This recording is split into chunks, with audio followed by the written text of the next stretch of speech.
Ну, как-то тревожно мне все равно. То есть, ну, естественно, хочется, чтобы наши только давили, только наступали.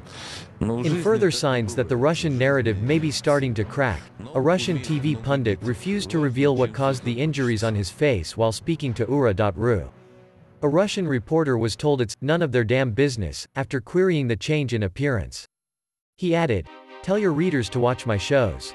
Everything's fine." In the next show, Mr. Solovyov's facial wounds had disappeared under thick makeup. Twitter users were quick to speculate on how he got the bruises. Steve Chandler wrote, "The cuts and bruises were erased by a special military operation. Sorry, special operation."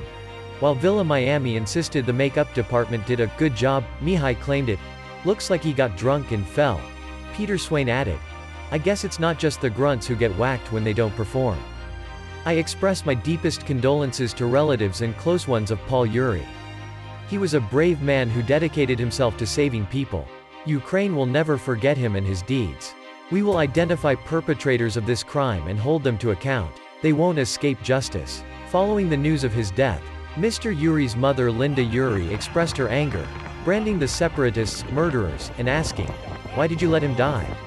Russian ambassador to the UK Andrei Kielin was summoned to the Foreign Office to face questioning over what happened to Mr. Yuri, who was detained near the Ukrainian city of Zaporizhia in April. Liz Truss, who was Foreign Secretary at the time, said she was shocked by reports of Mr. Yuri's death.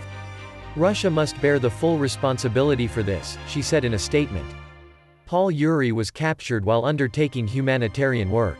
He was in Ukraine to try and help the Ukrainian people in the face of the unprovoked Russian invasion. The Russian government and its proxies are continuing to commit atrocities. Those responsible will be held to accountable. My thoughts are with Mr. Yuri's family and friends at this horrendous time.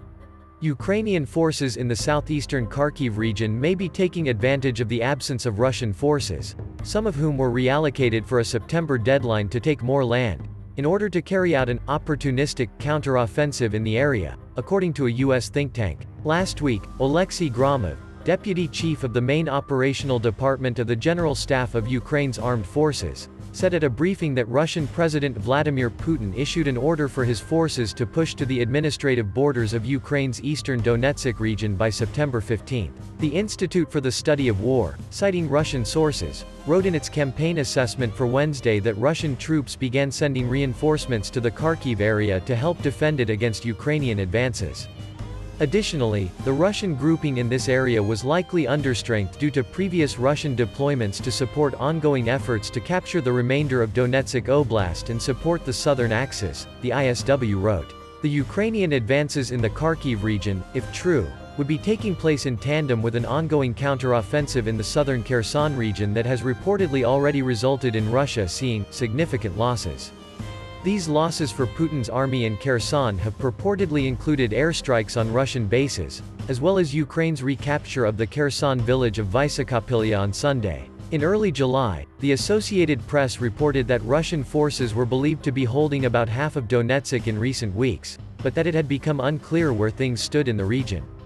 In its intelligence update for Monday, the UK Defence Ministry wrote that it was highly unlikely that Russia will make the ordered Donetsk advances by the deadline. Despite its efforts to contain recent Ukrainian offensive action, Russia's main effort in Ukraine almost certainly remain its Donetsk offensive operation, the update read.